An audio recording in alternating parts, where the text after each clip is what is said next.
Jésus, notre seule espérance. Wilhelm Busch. Comment bien vivre? Pendant la nuit, Paul eut une vision. Un Macédonien debout le suppliait en disant « Passe en Macédoine, viens à notre secours !» Après cette vision de Paul, nous avons aussitôt cherché à nous rendre en Macédoine, concluant que Dieu nous appelait à y annoncer l'Évangile. Acte 16, versets 9 à 10. Plus j'avance en âge, plus je prends conscience d'un fait fondamental et évident. Chacun n'a qu'une seule vie.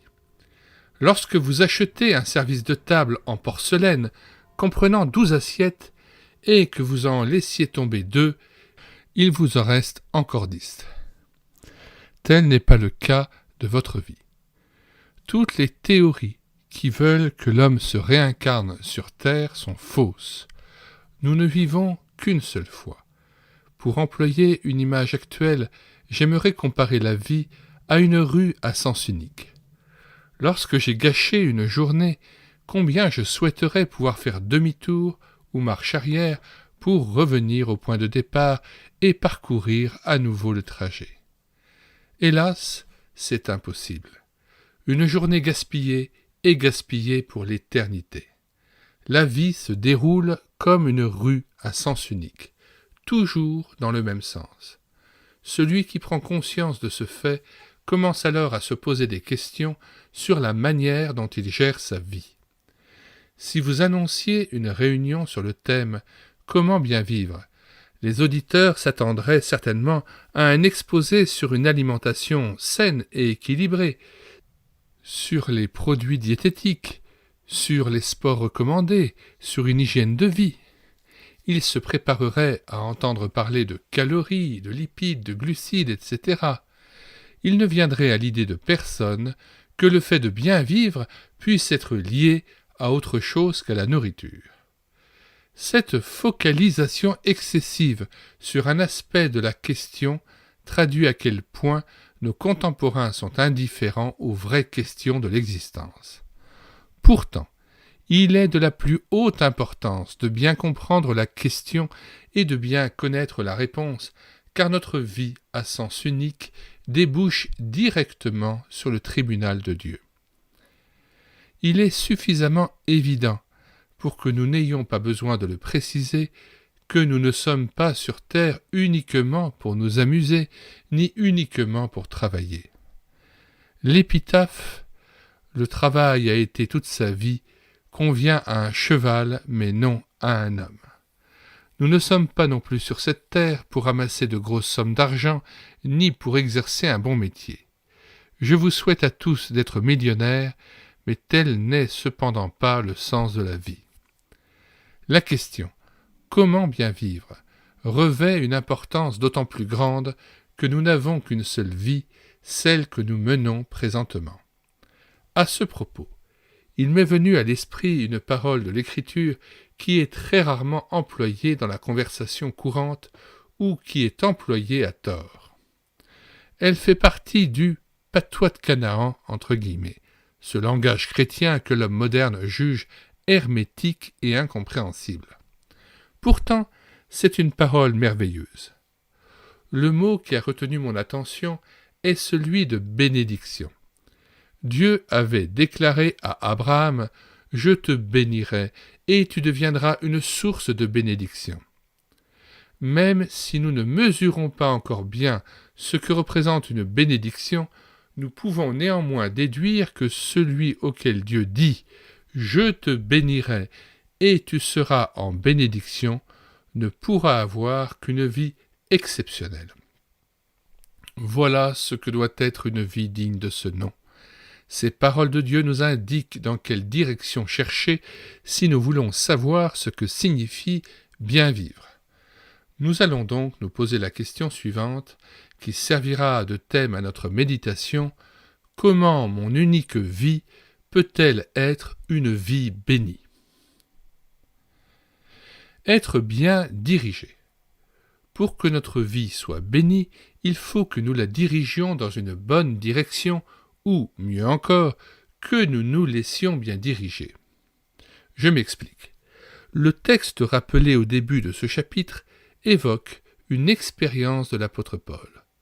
Je crois que même les athées les plus endurcis doivent reconnaître comme moi que cet homme a mené une vie féconde. On ne peut sérieusement mettre en doute cette constatation. Nous pouvons donc nous appuyer sur ce récit pour découvrir comment notre unique vie peut, elle aussi, être bénie. L'apôtre Paul vit une heure historique et décisive pour le monde.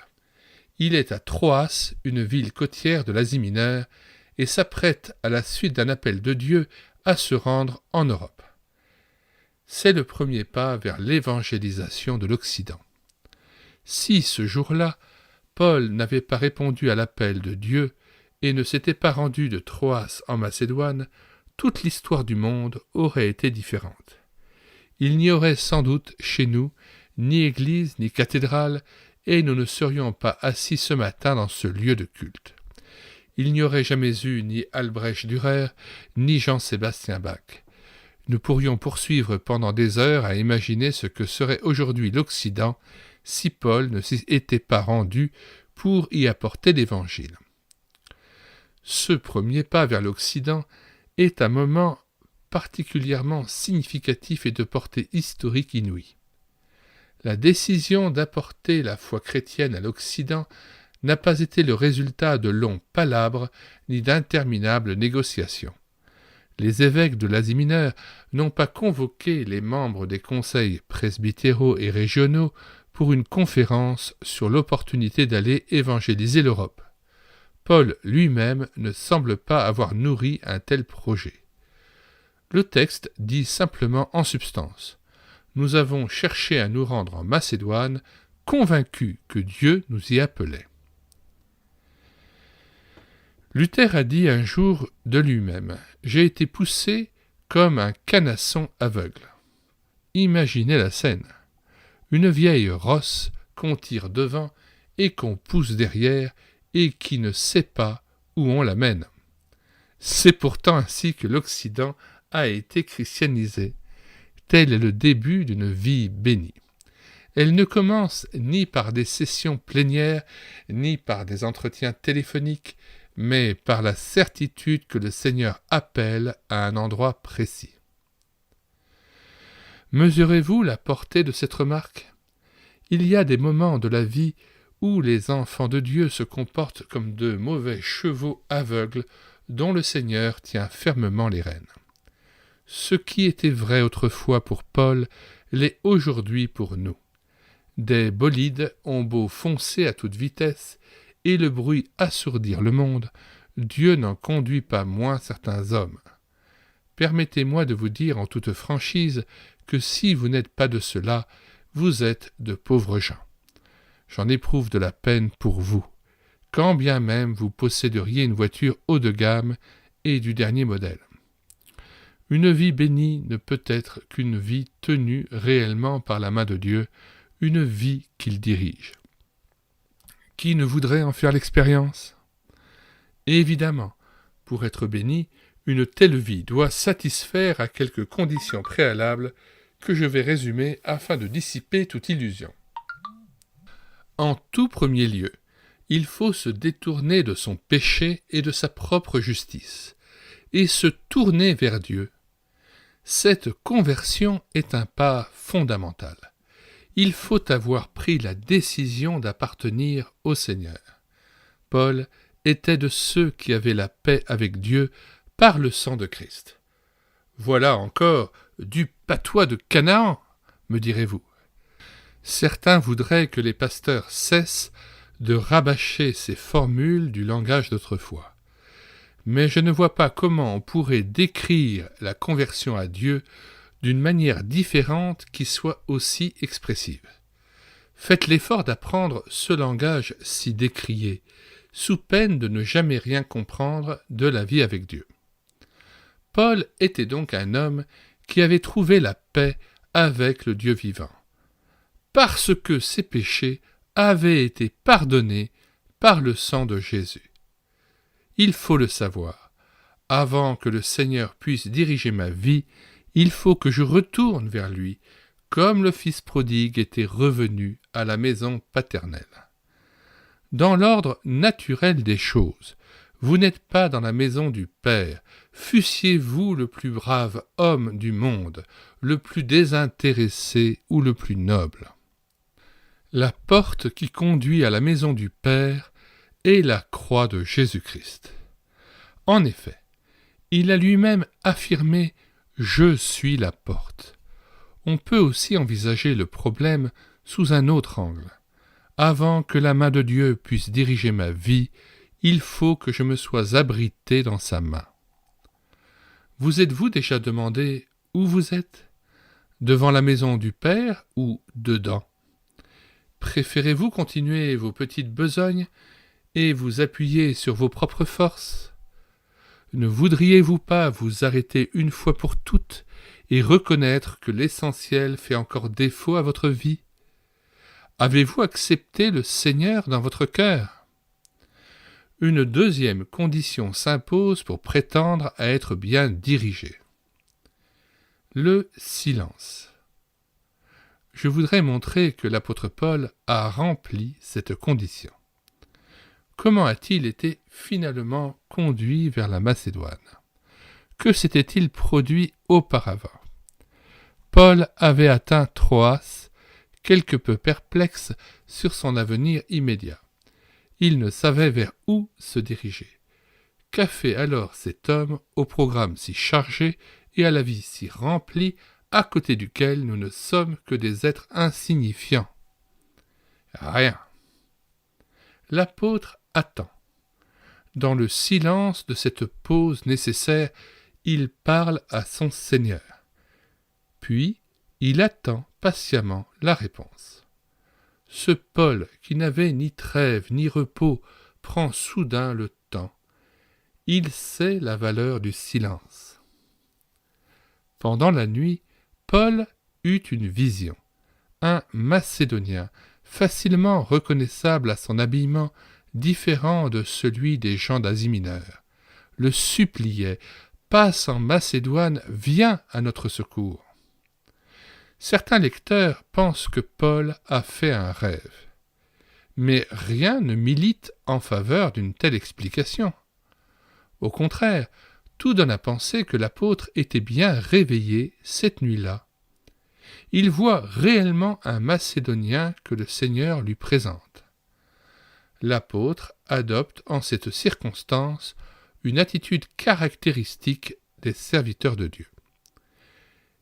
Ils recherchent la tranquillité et le calme, parfois même ils mettent à profit la nuit pour s'adresser au Seigneur. C'est un signe auquel se reconnaissent les vrais chrétiens. Ils s'approprient les paroles de David. « J'ai cherché l'Éternel et il m'a répondu. » Quel contraste avec ces hommes toujours pressés à la poursuite du temps et aux agendas toujours trop remplis. Imaginons qu'un tel homme d'affaires soit présent ici et me dise « Cher monsieur Bush, vous êtes tout à fait déphasé. Ce que vous préconisez n'est plus possible à notre époque de vol supersonique. » Je lui demanderai « Quelle est la vie la plus féconde ? La vie trépidante qui cause tant de troubles circulatoires, de maladies cardiovasculaires et finalement de mort, ou celle menée par l'apôtre Paul, vécue dans le calme devant le Seigneur. Qu'en pensez-vous ? Lequel des deux modes d'existence est le plus productif ? Dans lequel reconnaît-on le plus la marque d'une bénédiction ? N'oubliez pas que vous n'avez qu'une seule vie. Que faire pour qu'elle soit bénie ? N'avez-vous pas l'impression que ce monde qui vit à un rythme effréné est sans dessus-dessous ? N'avez-vous pas le sentiment que nous devrions réapprendre les vertus du silence, que nous avons oubliées ? Gardez le silence. Hier, je me suis rendu au bord d'un lac, situé dans un endroit merveilleusement calme et solitaire. Et là, en plein milieu de la forêt, où seul le chant des oiseaux interrompait le silence, sur une petite aire de repos stationnait une Renault 5. À bord, un jeune couple écoutait d'un air très excité les niaiseries proférées par l'autoradio. Alors je me suis dit, vraiment, il n'y a plus moyen d'être calme et d'apprécier le silence. Quelle invention que l'autoradio qui permet d'inonder de bruit, c'est bien le mot qui convient à certaines émissions, les endroits les plus reculés, jadis inviolés. Réfléchissez sérieusement. Qu'est-ce qui procure le plus grand bienfait ? Le calme ou le bruit et l'agitation ? Pour conclure cette partie, j'aimerais insister une fois encore. Quel prodige, quel immense prodige, dans le fait que le Dieu vivant, qui maintient les astres sur leur orbite, dirige aussi la vie de chacun de ses enfants. Il me connaît par mon nom. Il a un plan pour moi. Il me conduit. Il fera réussir mon voyage. Merveille inaccessible à la raison et cependant vraie. Avoir les yeux appropriés. Telle est la deuxième grande condition pour mener une vie bénie. Un serviteur de Dieu avait un jour prié ainsi. « Seigneur, donne-moi des yeux qui voient, touche ma vue. » Mettons-nous un instant à la place de Paul. Pour reprendre une expression moderne, il venait d'une contrée sous-développée, la Palestine, et s'apprêtait à entrer dans le monde hellénistique opulent. Paul, ne seras-tu pas ébloui par les fastes d'Athènes et de Rome ? Ne seras-tu pas tenté de penser, pauvre de moi, que viens-je faire ici avec mon message chrétien ? Il est dépassé pour ces gens. Mais l'apôtre n'a pas cédé aux doutes qui ont pu l'assaillir, car le Seigneur a pris soin de lui et l'a préparé à sa mission par le moyen de cette vision. Essayons de comprendre l'importance de cette préparation. Dieu montre à l'apôtre un Macédonien aisément reconnaissable à son allure. Les Macédoniens étaient les représentants de deux grands courants du monde d'alors. D'un côté, ils étaient pétris de culture grecque. Nous ne pouvons avoir aujourd'hui qu'une pâle idée de l'influence et du rayonnement culturel d'Athènes, tant dans le domaine des arts que dans celui des sciences. Athènes était le centre de la vie intellectuelle. La philosophie était reine, elle faisait l'objet de discussions intelligentes, ce qui est loin d'être toujours le cas chez nos contemporains. L'art aussi était roi. Les Macédoniens avaient donc grandi dans cette ambiance hautement culturelle. Mais ils avaient aussi subi l'influence de Rome avec ses idées de grandeur et de conquête. D'ailleurs, les Macédoniens avaient nourri longtemps avant les Romains le rêve d'un empire gigantesque. Le souvenir d'Alexandre le Grand était encore vivace parmi eux. C'est d'eux que les Romains avaient emprunté l'idée d'un empire mondial censé apporter la paix universelle et fondé sur une seule langue, une seule culture, une seule science. Ces deux courants avaient submergé la Macédoine. Ses habitants étaient en quelque sorte le résultat ou l'incarnation de la culture la plus raffinée et du désir de puissance le plus pragmatique. Les Romains s'y connaissaient fort bien en politique expansionniste. Ce contexte rend d'autant plus étrange pour le lecteur la vision proposée à Paul. Le Macédonien qui apparaît à l'apôtre n'est pas revêtu de l'uniforme d'officier romain ni de la toge d'un brillant diplômé de l'université d'Athènes. C'est un homme à l'apparence malheureuse qui tend ses mains en signe de supplication. « Passe en Macédoine, viens à notre secours !» Comprenez-vous le sens de cette vision ? Dieu montre clairement à l'apôtre Paul ce qui se cache derrière la façade dorée de la culture européenne. Le cœur malheureux, troublé, perdu, chargé, pécheur de l'homme. Devant Paul se dresse l'Europe telle qu'elle est. Il découvre l'homme sans espoir, avec ses asservissements, ses insatisfactions, ses aspirations à des normes de vie plus élevées, son état de perdition devant Dieu, sa fuite devant la vérité, ses luttes. Dès cet instant, Paul comprend que l'Europe, malgré son apparence de noblesse qui ne manquera pas de lui en imposer, est en fait un monde misérable qui court à sa ruine. Il sait qu'il n'y a plus qu'un seul remède pour lui venir en aide, à savoir le merveilleux évangile de l'amour de Dieu.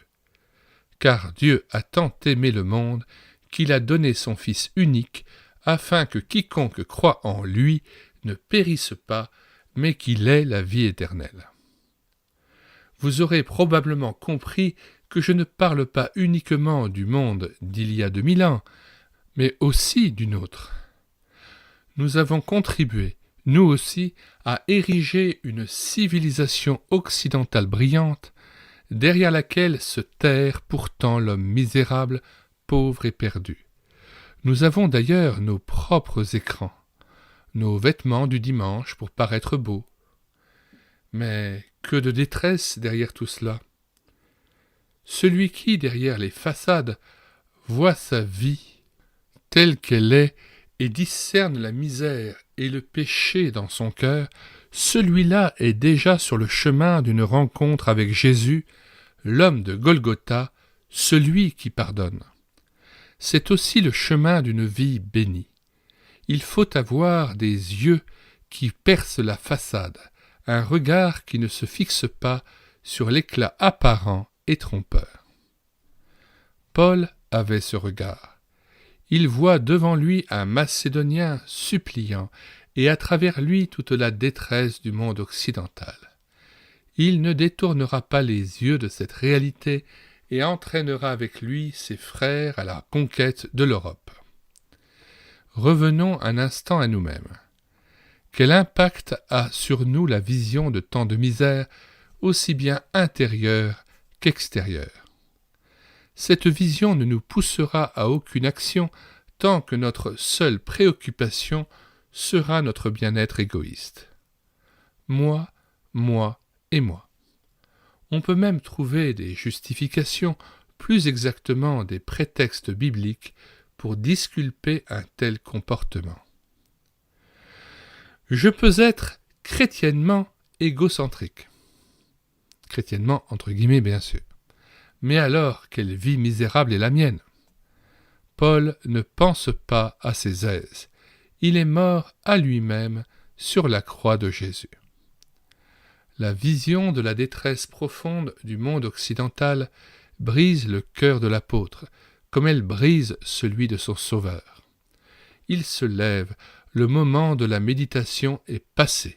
Désormais, tout doit être mis en œuvre pour que l'Europe entende proclamer le nom de Jésus et qu'elle sache qu'il est celui qui pardonne les péchés, qui nous libère de nous-mêmes, qui fait de nous des enfants de Dieu. Aussitôt, nous avons cherché à nous rendre en Macédoine. Avoir un cœur obéissant. Reprenons le passage du livre des Actes qui précède celui que nous méditons. Il nous indique quels étaient les plans que Paul avait formés avant d'entreprendre sa tournée missionnaire. Il avait eu l'intention de se rendre dans les provinces d'Asie afin d'y visiter les églises qu'il avait fondées. Puis le texte précise. Arrivés près de la Mysie, ils tentèrent d'aller en Bithynie. Mais l'Esprit de Jésus ne le leur permit pas. Voilà pourquoi Paul arrive quelque peu perplexe à Troas, d'où le Seigneur l'appelle ensuite à passer en Europe. Aucune mention d'un éventuel tête-à-tête au cours duquel Paul aurait pu exprimer son amertume. « Seigneur, tu sais bien que je n'agis pas à la légère. Les plans que j'ai conçus ont été mûrement réfléchis, j'ai pesé le pour et le contre. » Pas une plainte chez Paul, qui doit pourtant renoncer à poursuivre ses objectifs parce que le Seigneur a décidé d'orienter différemment ses voies. Nous sommes en présence d'un homme qui a mis son cœur au service de l'homme de Golgotha. Cette décision n'a rien d'un acte de faiblesse, au contraire, c'est l'engagement d'une volonté intrépide et ferme. Paul est un homme de tempérament.